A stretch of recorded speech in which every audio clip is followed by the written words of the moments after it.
So what if the edge of reality isn't light years away? Right. What if it's actually, right behind your Yeah, eyes? exactly.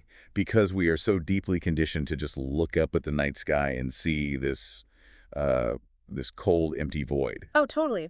We're essentially taught to view the universe as this infinite silent machine that's just made up of dead parts. And I mean, that perspective, it really leaves you feeling like a tiny, insignificant speck at the bottom of a very deep gravity well. It does, it forces this massive physical distance between you and the cosmos. But the sources we are diving into today, they completely flip that assumption on its head. They really do. The whole idea here is that you don't just live under a cosmic boundary, you are actively processing one every single second. Right. It's woven into the very biology that allows you to perceive the world. So we are looking at this massive stack of recent cosmological research, Sunday astrology, and cultural shifts to really understand these membranes. Both the ones surrounding our planet and the ones operating inside your own mind. So welcome to our deep dive into the Beyond the Shell weekly synthesis for the week ending June 12th, 2026. The timing of this synthesis is it's really critical because we are currently living through what we can only really call a calibration crisis. Calibration crisis. Yeah, because the old maps are failing. I really feel that. I mean, think about how exhausted you probably feel just reading the news lately. Oh, absolutely. There is this profound cultural exhaustion with those old dead machine metaphors of the universe. They just feel too thin, Hmm. you know? Yeah, too thin to carry our lived experiences, or those sudden intuitive flashes that things are deeply connected. Exactly. And we are actually seeing that exhaustion play out in mainstream science right now. We are. Cosmology is visibly updating its models in real time. Like if you've seen the headlines recently about the DSI project, that's the Dark Energy Spectroscopic Instrument, it's a perfect example. Right. And for those who haven't seen it, astrophysicists are using it to create the highest resolution 3D map of the universe ever made, Yeah, tracking the light from tens of millions of galaxies. which is just mind-blowing. But what exactly are they looking for with a map that big?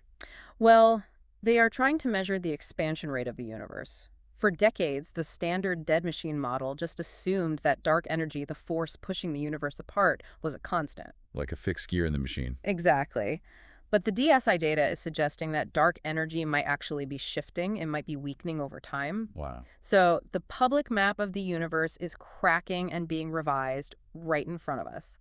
And when the dominant scientific narrative openly admits that the fundamental structure of reality might need a massive overhaul, the public naturally loses faith in the certainty of that old mechanistic worldview.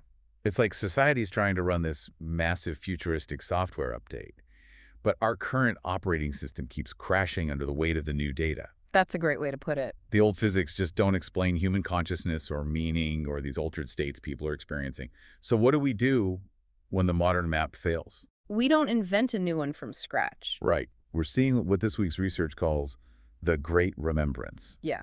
Just look around at the cultural resurgence of ancient sky models. The architecture of the Vedic egg, the Orphic egg, the ancient Dendera sky mappings from Egypt, they are all flooding back into the collective consciousness. We should probably pause and explain the Vedic egg for anyone who hasn't encountered that term before. Yeah, good idea. Because ancient Indian cosmology didn't view the universe as an endless, empty box going on forever, right?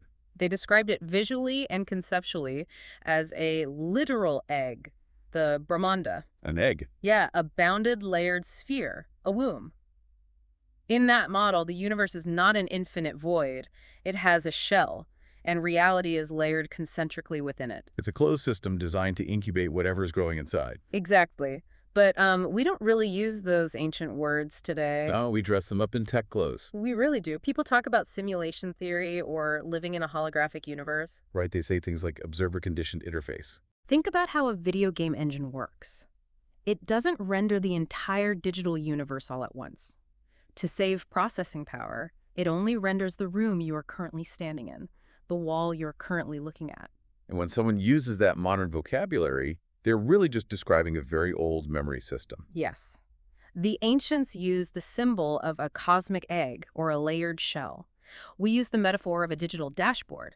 Functionally, structurally, it's the exact same model. A reality that responds to and is bounded by the observer. Exactly. So if we have this philosophical shell this ancient memory of a cosmic egg. Does the physical universe actually back that up? Well, that's the interesting part. Like, are there literal walls out there? Let's bring in the Van Allen belts. The physical cosmos absolutely mirrors this structure. If we look at the Van Allen belts scientifically first, they are zones of highly energetic charged particles. Right, and they are captured by and oscillate around the Earth's magnetic field. They act as this immense physical shield protecting the planet from solar wind and deadly cosmic radiation. Without them, our atmosphere just gets stripped away. Yeah, and life on Earth is essentially fried by the sun. But when you look at that through the lens of the cosmic egg model, those belts become a profound boundary image. They aren't just invisible magnetic fields. They are the firmament, the shimmering walls between realms. They establish what the research calls a threshold ecology. Threshold ecology, yeah.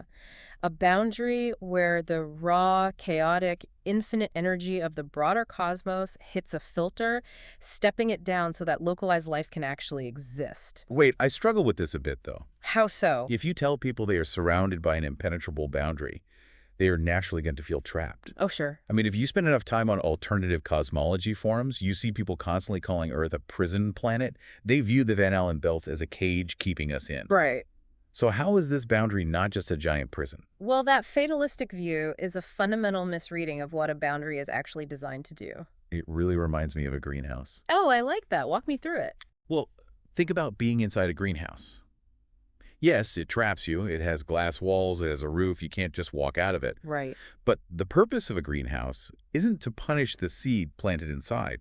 It's not a prison. Its entire architectural purpose is to act as a developmental incubator. That analogy is just flawless for understanding a threshold ecology. Thanks. It just makes sense to me. Yeah, a greenhouse provides the exact right temperature, the exact right light filtration, so the seed can grow into something capable of surviving the outside world. Because if a seed gets hit with the raw, unfiltered elements of a deep freeze, it dies. Exactly. And if a developing human consciousness gets hit with the raw, infinite data of the cosmos, it shatters. So the Van Allen membrane is a safeguard. It's an act of cosmic protection, allowing a localized observer to mature. Okay, so physical radiation is blocked by these magnetic belts in space. But what about systemic boundaries? What do you mean? Like what protects us from psychological or temporal radiation? The Beyond the Shell research heavily ties this into the Sunday astrology outlook. It does. And we need to clarify for you listening, when we dive into these astrology insights, we are not looking at generic daily horoscopes. Yeah, we are not predicting if you'll have a good hair day on Tuesday. Far from it. We are analyzing long-term planetary cycles as systemic behavioral frameworks. Because in ancient celestial manuals, the quote-unquote gods were never meant to be literal characters with beards sitting on clouds throwing lightning bolts. No, that's a flattened modern misinterpretation. In the original traditions, the gods were celestial job titles. They were functions within a living system. And the two job titles this week's synthesis is heavily focused on are Saturn and Mercury. Right. Saturn is the limit function. The limit function. Yeah, in this systemic framework, Saturn is the ultimate boundary. It's the keeper of time, structure, gravity, and consequence. It represents the walls of the incubator we just talked about. And Mercury, on the other hand, is the messenger. Yes, Mercury is the only function authorized to cross those borders, to move between realms and deliver a signal. And we track this movement through specific transit gates, like Cancer and Capricorn, which the ancients viewed as two-way soul doors. Enter and exit points of consciousness. Exactly. Yeah. So what does this all mean for you right now? Think about how you felt reading the news this week. Oh, man, yeah. The intense social anxiety, the geopolitical pressure, the feeling that everything is just too loud and too fast. That is our collective system begging for a Saturnian limit. It's a systemic cry for boundaries. Yeah. Because when there is no Saturnian structure in place, the Mercury signal the constant 247 flow of data, news, communication, and cosmic traffic, it turns into absolute static. It overwhelms the developing observer inside the greenhouse. We are feeling the stress of a system that desperately needs a threshold to step down the noise. So if I'm picturing this right, it's kind of like a busy nightclub. A nightclub. Yeah. Imagine Saturn is the massive, uncompromising bouncer at the door of the club. Okay, I'm with you. And Mercury is the VIP messenger who knows the password and moves through the crowd delivering information. I see where you're going with this. The anxiety we feel in our culture right now is basically the bouncer getting completely overwhelmed by way too much traffic at the door. Everyone is trying to rush the VIP messenger. Exactly. The perimeter is collapsing, and the bouncer's losing control. We need the bouncer to step up and enforce the limit, or the whole club falls apart. That perfectly captures what a calibration crisis feels like on a societal level. Wow. We really need the limit function to restore the integrity of the space. So we've got the macromembrane out in space with the Van Allen belts. We've got the systemic boundary in time with Saturn. But what about the individual? Because a gatehouse needs a body. Yes, this is where the macrocosmology becomes intimately personal. The research this week pulled from a lot of documentation regarding DMT waiting room reports. Oh, right. These are the highly consistent experiences people have in altered states where they find themselves in a space that feels like a cosmic lobby or a threshold, often encountering gatekeeper entities. And the internet loves to argue endlessly about where or what the waiting room is. Oh, constantly. Like, is it a literal dimension? Is it a Yeah. simulation lobby? Yeah. But we completely miss the fact that there is a who. Yes. A gatehouse is only meaningful if there is a door. And crucially, a body authorized to cross it. A gate does not open in empty space. It requires a biological lock. Right. In the observer-conditioned interface of the universe, your nervous system is that lock. We often treat the brain as just a meat computer generating a hallucination. But the ancient models, and increasingly some modern neuroscience, suggest the nervous system is actually a highly tuned frequency regulator. It is. How does that actually work mechanically? Yeah, like how does a biological body filter the cosmos? Look at the thalamus in your brain. It acts as the grand sensory relay station. Okay. Except for smell, every single sensory impulse you have passes through the thalamus, and its primary job is actually inhibition. Inhibition, so it's blocking things out. Exactly. It blocks out the vast majority of sensory data so your cortex isn't overwhelmed. Add in the default mode network, which maintains your sense of a cohesive self by rigidly filtering out anything that doesn't fit your daily survival needs. Wow. Your brain is aggressively restricting infinite data so you can have a stable, localized experience. So it turns an overwhelming universe into a usable physical room. Yeah. And when you alter the nervous system through intense breath work, deep meditation, or compounds like DMT, Yeah. you aren't necessarily blasting off to a new physical location. No, you are turning the dial on the biological lock. You are temporarily changing the permission layer. That makes so much sense. By disrupting the default mode network or shifting the thalamic gate, you allow a wider frequency of the cosmos to bleed through the door. This inversion of perspective is just incredible to me. It really shifts everything. We usually think of our bodies as vehicles for moving around a physical world, bumping into chairs and eating sandwiches. Right. But in this model, your body is actually functioning as a local permission layer. Yes. The universe has a door, but your nervous system is the key that calibrates whether you are allowed to experience a localized room, a vast cosmic field, or an ancient gatekeeper. Your biology is the threshold ecology.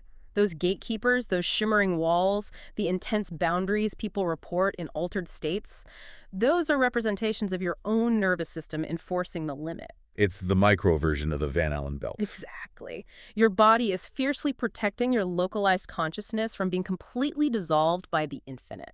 So if the nervous system is the lock, and it's constantly regulating this massive cosmic signal to keep us stable, what happens when the lock gets kicked? Ooh, that's the big question. What happens when a signal slips through the filter? That forces us to reevaluate our everyday experience. If the mind is an interface, a dashboard receiving data, then we have to introduce the concept that your thoughts are not entirely your own. This is the part of the Beyond the Shell research that gave me absolute chills.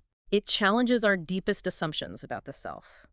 In this framework, certain thoughts, impulses, and sudden realizations are what we call border traffic at the edge of the cosmic egg. Think about those moments you've definitely had. Sudden flashes of synchronicity that are just too weird to ignore. Yeah. Vivid, archetypal dreams that feel like they belong to an ancient myth, not to your daily routine. Or even that sudden heavy dread that washes over you when you walk into a crowded room. Or intrusive thoughts that feel like they were broadcasted from somewhere else entirely. Right. In a dead machine universe, modern science dismisses all of those experiences as random chemical misfires, just static in the meat computer. Just random noise. But in an observer-conditioned model where the universe is a memory system and a communication network, these are instances of border It traffic. reminds me of standing at baggage claim at the airport. How does baggage claim fit in? Okay, imagine standing at the baggage carousel inside your own mind. You're watching the bags go around, recognizing your own stuff. Oh, there's my anxiety about my performance review at work. There's my grocery list for Tuesday. Right, your standard internal monologue. Exactly. You know these bags, you packed them, but suddenly a sleek, glowing silver suitcase comes sliding down the carousel that you definitely didn't pack. Oh, wow. It has a tag on it from somewhere completely outside your local life. How do we start recognizing the difference between our own internal monologue and that growing silver suitcase? It requires deep, intentional self-observation. When cosmic weather shifts, when those long-term planetary cycles we discussed press against the magnetic field of our environment, your nervous system processes that pressure. It's filtering that traffic. The boundary intelligences and threshold protocols we read about in ancient texts, they are happening inside your attention span right now. So when you feel a sudden, unexplainable shift in your internal weather, you are processing a signal that has crossed the membrane. You are receiving the Mercury messenger at your personal Saturnian gate. That is just, it's fascinating. And it's crucial that as we synthesize this, we remain incredibly grounded. Our goal with Beyond the Shell is always to build a unified model without falling into the trap of literal, fear-based certainty.